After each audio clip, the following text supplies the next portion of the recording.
married. I have 4 kids. I used to live here before the 7th of October. Right now, I'm the group of people that are waiting to see that it's safe enough to come back. So as you see, I'm here. I'm almost every day here. I come to work in the greenhouses, but we sleep in a kibbutz not far away from here, Bom Chai. Before I will tell you about the 7th of October and the years before the 7th of October, I will go back to the history of this place because I think it will explain to you a lot of things that are different voices in Israel, because now everybody is full of hate and want to revenge. Even though we have good news this morning, we will see where it will take us. But before that, if you will hear explosions, and even though we are supposed to be at the end of the war, there were a lot of explosions this morning. Israeli attacks, the Hamas was trying to attack the army inside, so it didn't end yet. So there is a chance that we will hear shooting, explosions.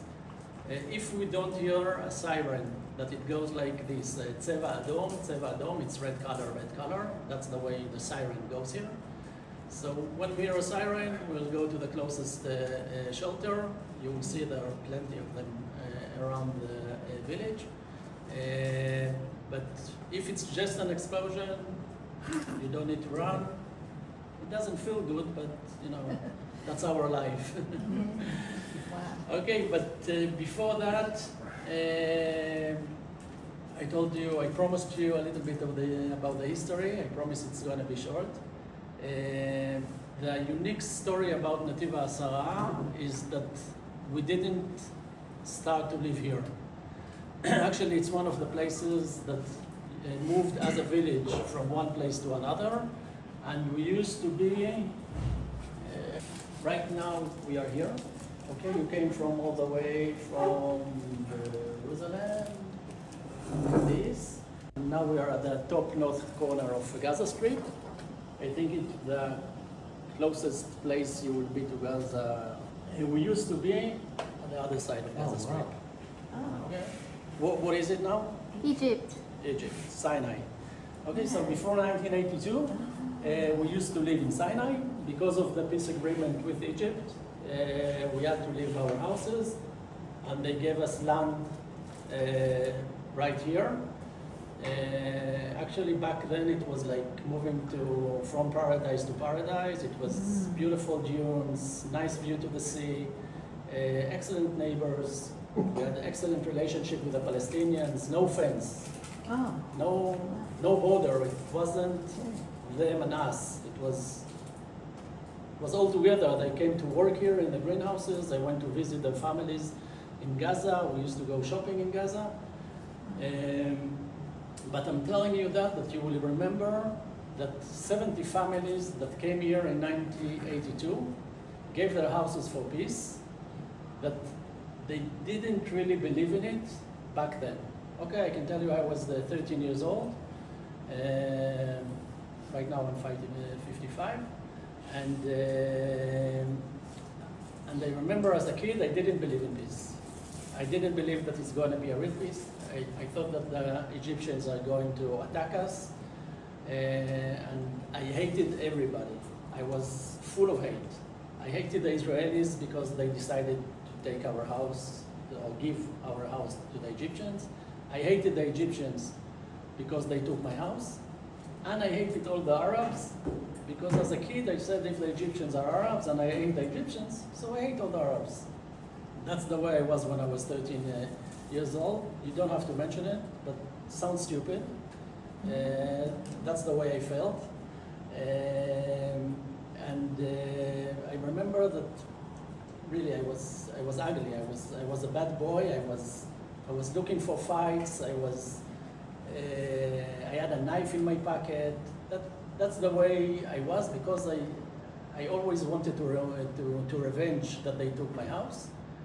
But then in 1985, 3 years later, my father, that was born in Egypt, was thrown from Egypt as a Jewish in 1952 and came through Europe to Israel.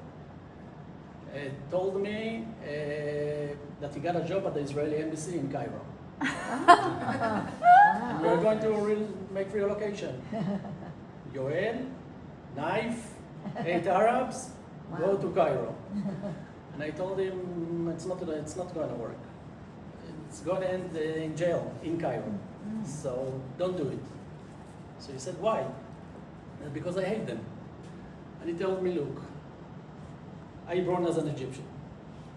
I hate the Egyptians, really. But now there's a fact that we can't ignore. There is a peace process with Egypt.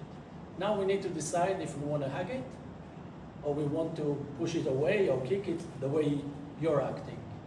And he said, I prefer that if we gave our house and if we started from the beginning in this village, let's make the best out of it. And let's work that it will be a good relationship with the Egyptians. And he told me, come with me, give it a chance, and you will see that people are people. You hate people that you don't know, but they don't know you. So let's go and see how it will work.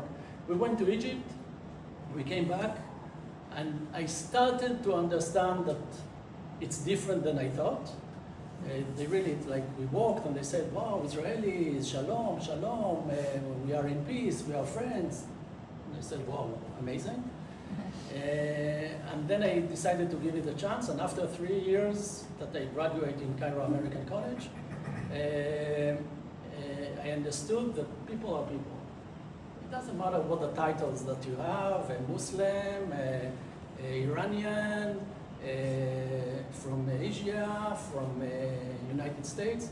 It's titles that usually you don't really choose them. You are born into them, even the religious. You know, I'm Jewish because I was born Jewish. I didn't decide to be a Jewish. And I don't know a lot of people in the world that are converting from, they born something and they stay this way.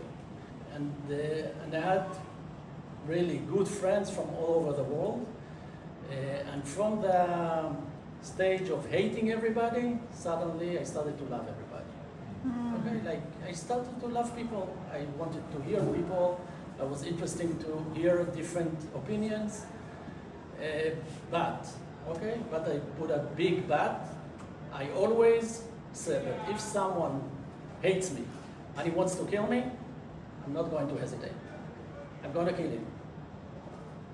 I will not try to convince him not to kill me when he's aiming at me, because I'm going to lose.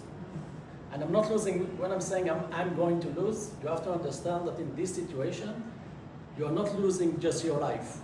You know, there's someone, one of the visitors says, I give up my life, I don't want to kill someone else. I will not be able to live if I will kill someone. So I give up my life, and yeah, I will try to convince him not to shoot me, and if he will shoot me, so he will kill me. I will die.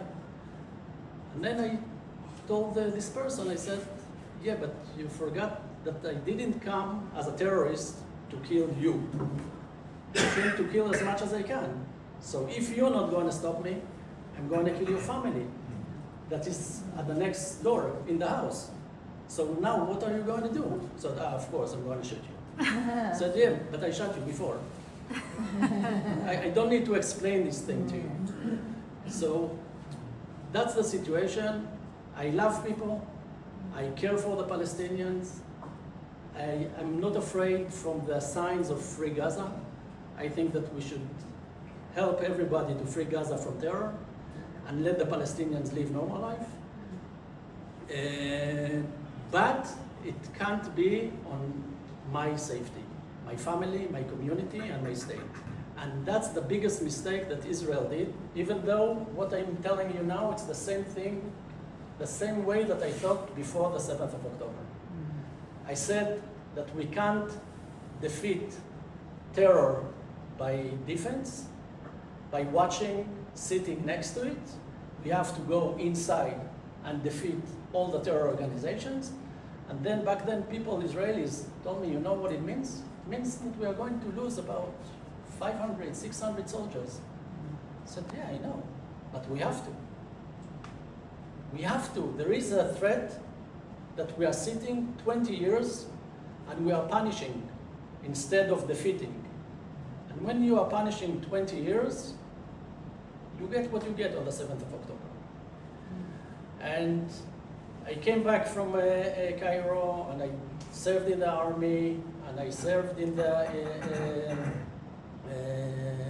Israeli security agency, and I care about Israel and I care about other people, and I always said what are the mistakes that Israel did, but I always mentioned what are the mistakes that the Palestinians are doing. And Israel did brave steps towards peace with the Palestinians that we can't forget. We gave them Gaza to do whatever they want with it. In 2005, we gave them a piece of land and we told them, try to make a country. We are here to see that we are safe enough. It's a case study. If it will work, we will go to the West Bank. Did it work? No. So how can the world blame Israel that we are occupying the West Bank?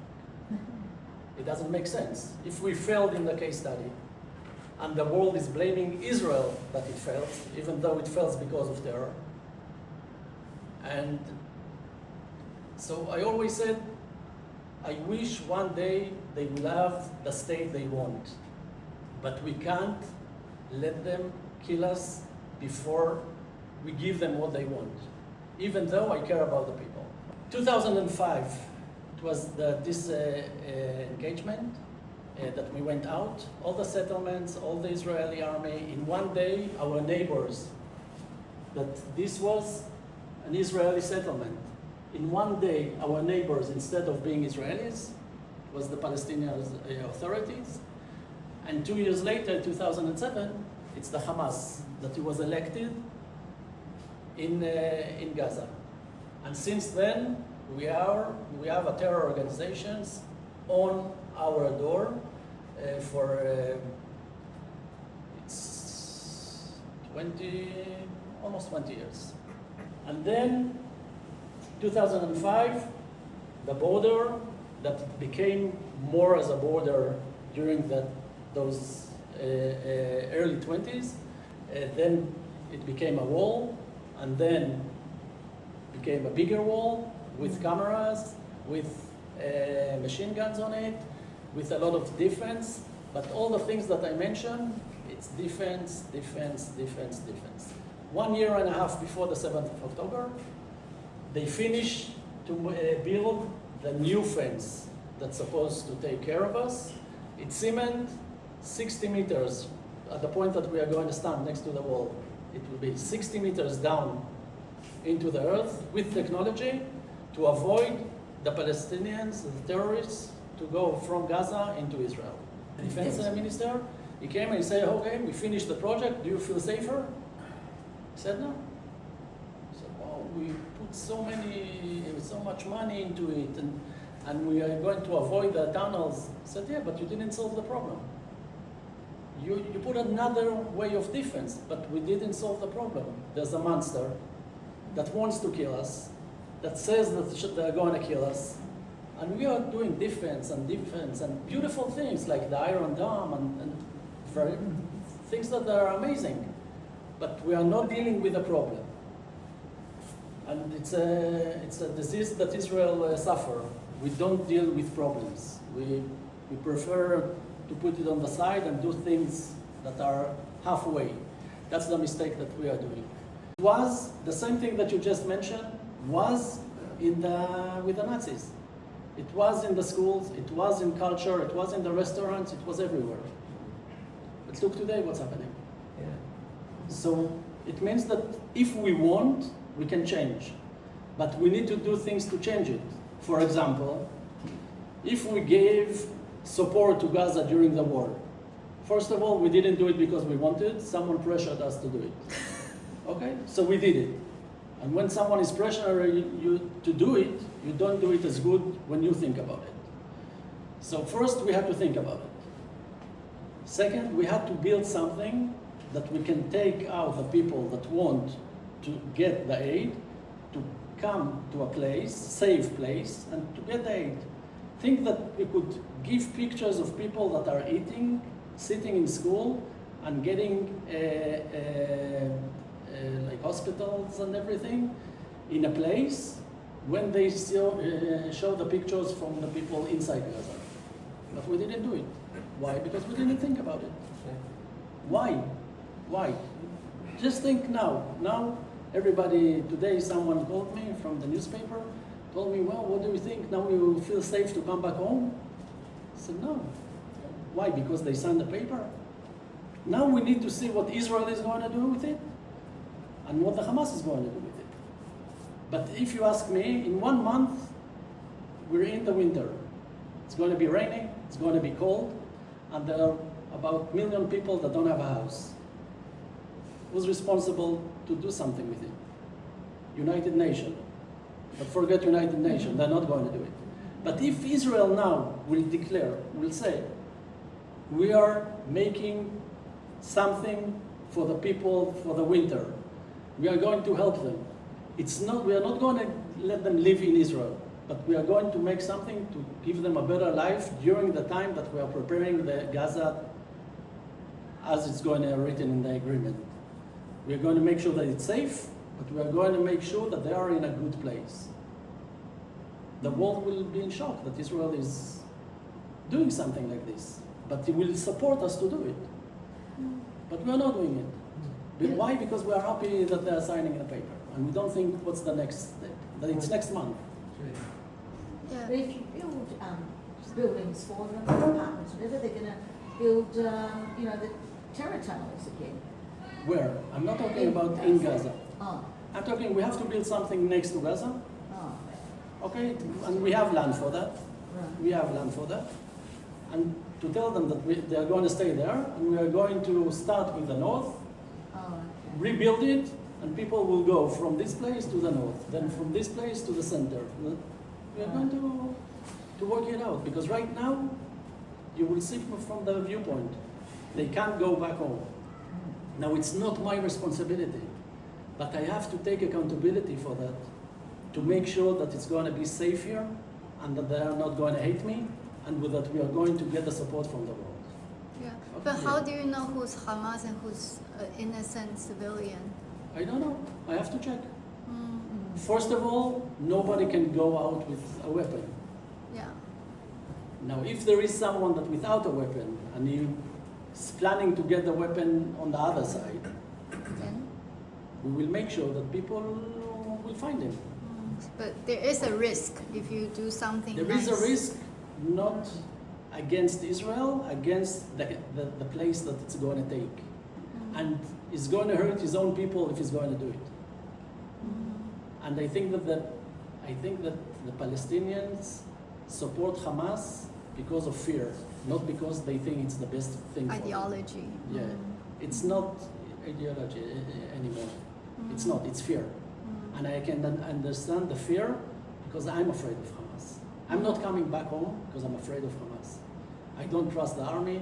I don't trust my country. I'm afraid of Hamas. So do you think... And I'm here. Think about the people that are there. So basically you're saying the 7th of October could happen again. That's why you're not coming back. Yeah, there are people. You saw them when they are releasing the hostages. There are terrorists. They have guns. They have drones. They have trucks. They have whatever they want. That if they want to decide, it's going to be much harder than the 7th of October. But it will work. So I don't want to take a risk. You have to understand that I'm lucky that I'm here. Okay? I'm lucky that I'm here with you. It's not because I was brave. It's not because I was a fighter. I was lucky. They didn't come to my home. That's Why they didn't come to your home? Miracle. I was lucky. It's not something that they planned. They went. They were trying to open doors. I will tell you how it was. But I wanted that you will understand the whole situation, that you will understand what's happening here. And now when people are saying, wow, where the hostages are coming back, it's amazing. I want them to be back. I want to know what's next. Yeah. What's next month? What next year? What's going to be in 5 years? What's the plan? And I think that Trump is doing an amazing thing, but you have to understand, Trump in 3 years is going to end his... Yeah. And then what's going to be? So it has to be something from the world, and I hope it will work. I hope Israel has to do some steps. The 7th of October actually started in my family at the 6th of October, Friday evening. I host all my family that live in the village. I didn't mention that when we came in '82, it's 70 families. Now it's more than 300 families, and most of the people that live here, it's kids of the people of the 70s, like me. Okay, it's when we came here as the kids, and we decided to come back and grow our kids here. I can't say if it's smart or not because of the 7th of October. I was sure that I'm doing the right thing. Till the 7th. But I didn't. I almost lost all my family. So we're having a great dinner on Friday, 32 people in my garden. We go to sleep, and we wake up at 6:29 because of the sirens. We run to the shelter, and I didn't open my eyes. I kept sleeping because I'm used to it. I know that it's 3, 4, 5 rackets, and we go back to sleep. So I was leaning on the wall, I was waiting, and it didn't end, and it didn't end, and more explosions, more sirens, and suddenly I realized, I told my wife, I think it's something else.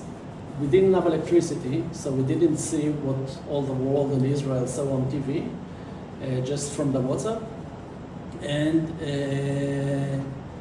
after half an hour, I get a message from my son that was working in Erez Pass. It's like a terminal that they use for humanitarian reasons to take Palestinians out. So he was there on duty. It's not as a soldier, as a civilian. And he wrote me, "Daddy ran away from home." I didn't understand what it means. I told him, "We can't, there's sirens, we got stuck." And he told me they're all around us, they're going to kill us. Then I get a message from my sister that lives in the village. And she's saying that she hears terrorists in the house and that they are hiding in a closet. And I'm coming to my wife and I'm telling her my sister is in big risk. It's 700 meters away from my house, and I'm telling her I'm going to save her. And she looked at me and she said, "You're not going anywhere. You're staying to take care of us. They are everywhere. They're going to come into the house." I said, "No, they are in the house of my sister. I have to go and save." She said, "No, you're not going, because you're not going to find us when you come back." At this minute, I lost all my fighting and my hero titles that I collected during the years, and I stayed with them. But since then, I'm not the same person. I'm having therapy, and I'm getting better and better, but it's not the same. Then we start to understand that that they killed a few people. We hear a few names. One of them is part of the tribe, is the brother-in-law of my sister, that was murdered. Amit was murdered, and his brother, not together actually, each one in a separate place. And every hour we get more and more information, and we understand that we're in a big mess. I'm still trying to help my sister. I'm sending army. After 3 hours that she was in a closet, they found her, they saved her. She left the shelter open and she was in the closet, so the terrorists, when they came in, they thought that she ran away. They moved to the neighbors, they murdered the neighbors, Actually, they murdered 5 neighbors around their house. And I keep texting with my son. I told him that I'm trying to send army. He told me, Daddy, you can't come and save me. We have more than 50 terrorists in the airspace. So I was trying to send the units. After 10.5 hours, a special unit got into Erez, and they saved my son and another 4 that were there hiding in an electricity area. But all the soldiers that were in the building next to them were murdered. And then after, at around 4:30, I see that we are running out of electricity in the phones. I told my father, my mother-in-law, my sister, and my neighbor that I also brought her to us because she was alone. Just a second. I told them we have to get ready to run away. We didn't get a permission yet, but if we're not going to do it now, we're going to get stuck in the village. So let's do it. And we went out of the village. Just at the end of the day, I understood that 20 people were murdered in the village. Those are the 20. You can see old people, they're above 70. They're above 70. She's above 80. 50, 60, 40, 45, 18. They came to kill as much as they want. Like they didn't care if it's a threat, if it's someone with a gun. They came to kill as much as they wanted, and that's why I told you that I'm lucky that I'm here, because if they were decided, if it was 2 of them coming to my house, the chance that I would be able to defeat them is not really good. I can tell you that I was planning what I'm going to do. How can I go against 2, 3, 4, 5? Because we didn't know how many were here. So I took the iRobot and I put it in the toilet, that it will make noise in the toilet that is moving against the door. And I said, maybe if they will come in, they will go there, and I will come from behind. But I'm happy that they didn't come to my house, and I'm lucky that they didn't. And I'm lucky that my sister was saved by the army, because I told you that their neighbors didn't survive it, and you will see the house. After that, we lived in Herzliya for 8 months. Then we moved to Bruchayl. It's a kibbutz next to Sderot. So every day I'm here. I'm helping my father that came back to the village to work in the greenhouses. We produce seeds for tomato and pepper. And we are trying to go back to life. It's not the same. It can't be the same.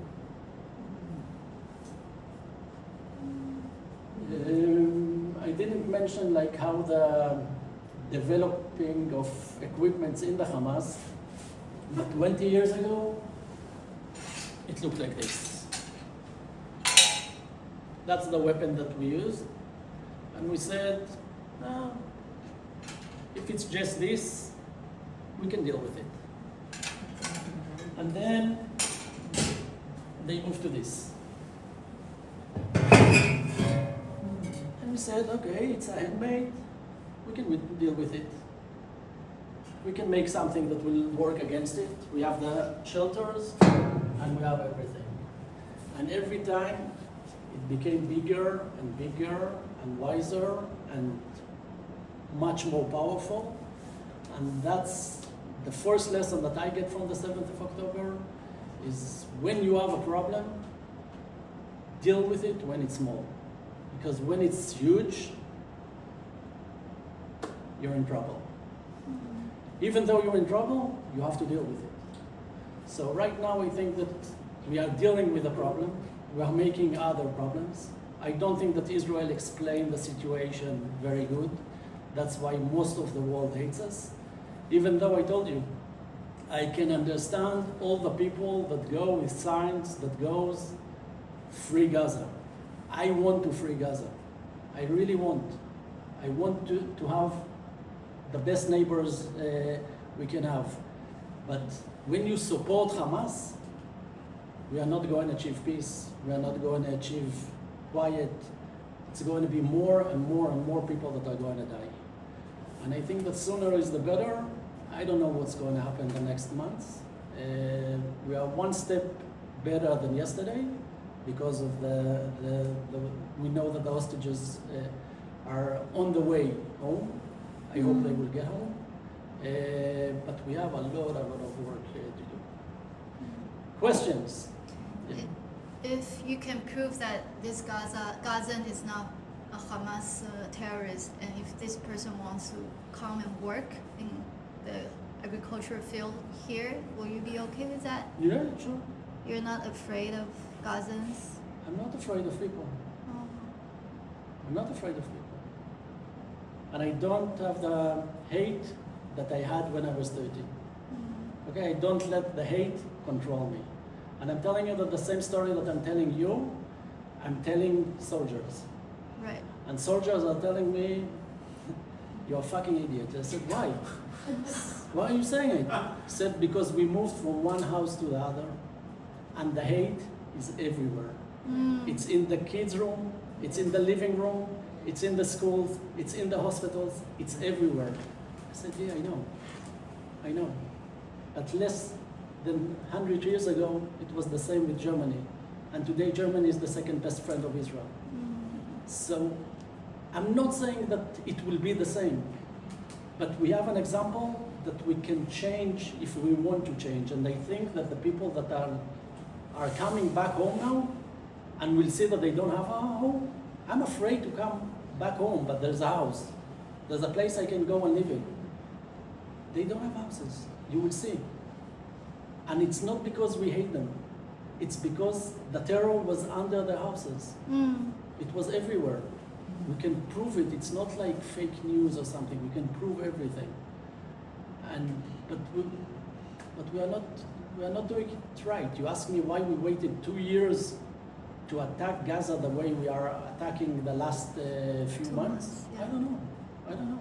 It was supposed to be the first 2 months. Even the deal with the hostages. Yeah.